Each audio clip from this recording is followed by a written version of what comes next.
Please welcome Perry. Week 3 for the Kirtland Hornets brought with it not only the most anticipated matchup of the regular season, but also a record-breaking Kirtland crowd as the Hornets hosted the 2-0 Perry Pirates for yet another fantastic showing of high school football.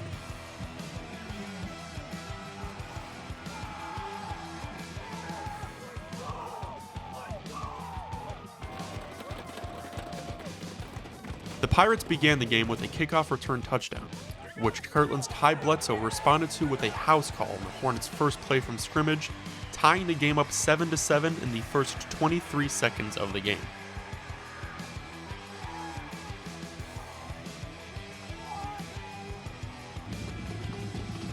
The Hornets made sure not to let lightning strike twice as defenders teamed up to stop this Pirate return man dead in his tracks on Kirtland's next kickoff.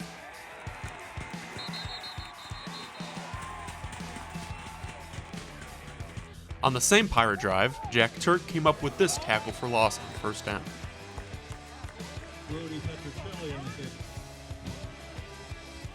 On Kirtland's following drive, Bledsoe continued to heat up, busting out this rush to enter Perry territory, eventually leading to a Jake Laverde quarterback keep for another first quarter Kirtland touchdown, tying up the score once again, 14-14. The Perry defense had no answer for Kirtland's stout run game for the entire matchup, especially not Bledsoe, who kept breaking out first down rushes. Even when Laverde and other offensive stars weren't making long yardage plays, they were still showing their skills and toughness on short gains.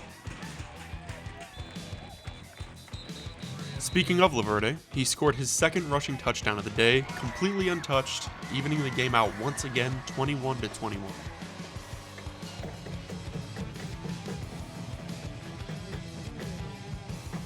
The Hornet defense continued to improve each drive, allowing less scores by the Pirates and amassing more and more negative plays. Laverde once again torched Perry's defense with this huge run into Pirate territory,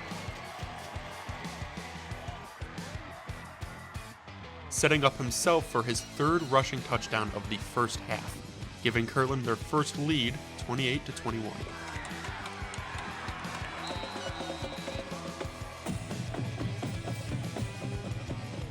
Toward the end of the half, the Pirates were putting together a solid drive until the Hornet defense prevented further travel into their territory, with this stop on 3rd and 9, forcing a Perry punt. Kirtland left the half up 28-21. It was all Hornets in the second half, with Silvestro restarting the prolific Kirtland run game, followed up by another huge Laverde run.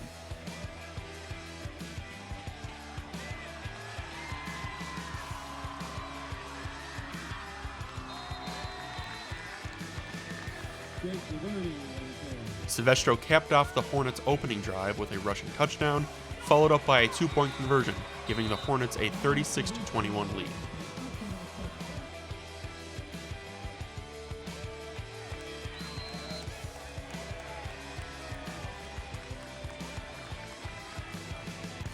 Similar to how the offense had been spreading the ball out so far, the Kirtland defense all worked as one collective, as evidenced by this tackle for loss, and later on in the game, this open field tackle.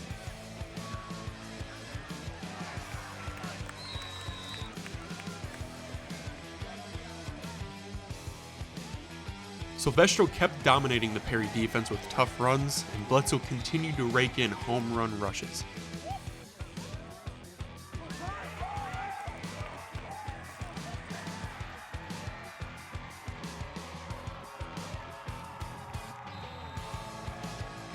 Silvestro waltzed into the end zone on Kirtland's second 2-point attempt of the evening, raising the Hornet lead 44-24.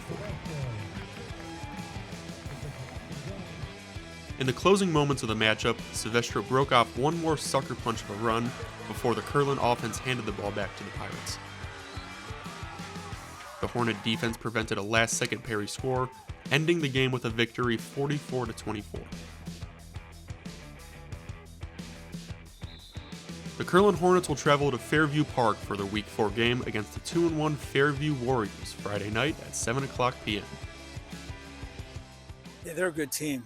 It was back and forth. I thought it was going to go right to the end. They scored, we scored, they scored, we scored. It was back and forth for a while, and then our defense started to get a few stops, and I think we kind of warmed down a little bit. We just kept playing hard. We didn't change anything. We didn't change the game plan. We just kept playing hard. We started to tackle a little bit better. I think kids did a great job keeping it in front of them. We didn't give up any big plays over the top, which was the key. And I don't think we turned the ball over. I don't think no turnovers, no big plays over the top, and that was huge for us.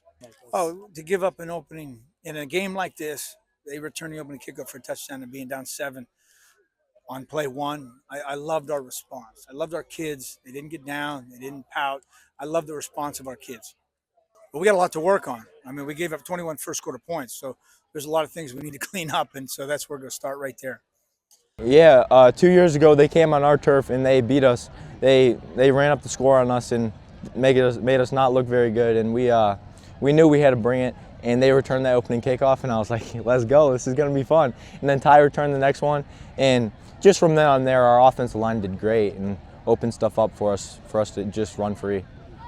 Yeah, we ran the triple option a lot in the second half. Ty running it, me running it, John running it. It's hard for them to stop all that, and our offensive line blocked great, so everything was open for us. Oh yeah, it's awesome. It all starts up with our O-line, Lucci, Turk, V-Boss, all the boys, Zach and Zahn, getting it done up there with our wings and everything blocking. So then it just makes us able to run. We put in the work in the offseason, it pays off.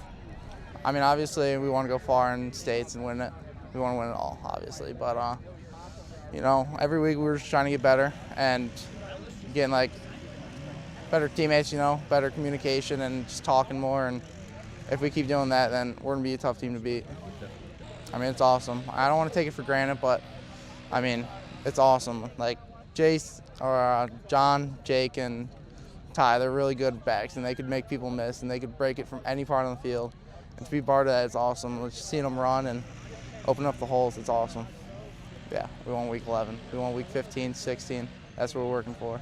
All these games are just preparation to get better for week 16. That's all we care about. We want to win it all. Knew our roles. We just tried to do our job, and we got dudes everywhere across the field, so everyone can make a play at any given point, and I think that's just the motivation we had.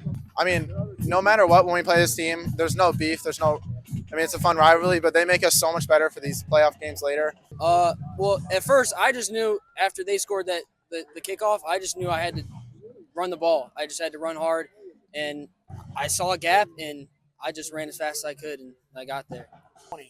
Just a lot of motivation. Like 2 years ago, they came here and they beat us, and they broke our home game winning streak, and we just came into this game with a different mindset and a chip on our shoulder. So we just knew that we had to come and play hard and win the game. I think the fact that we did what we needed to do to get the job done. I mean, they're a great team. It was a matchup. I mean, head-to-head every play, and we did what we needed to, and everyone executed and did their job. I think what we need to get better at is just the communication. I mean, it's the biggest part. I mean, when no one knows what's going on, it's hard to play good football. But when we communicate and everyone knows what's going on and they're on the same page, then it's a lot easier and everyone can do their job. Yeah, we got sloppy on defense to start. We had some blown coverages, miscommunication. So we cleaned that up quick. We yelled at a couple guys. They cleaned it up. They did a lot better in the second half. And on offense, we found their flaws and found what they weren't shifting to. So we really used that against them. It feels really good to know that we're back up in the series in my time in high school. But, they're always fun to play against. They always bring hurt like we do to the table. And these next couple of games, you're not going to see that as much. Like, they didn't roll over and show their belly to us. They kept fighting the entire game. What would you say?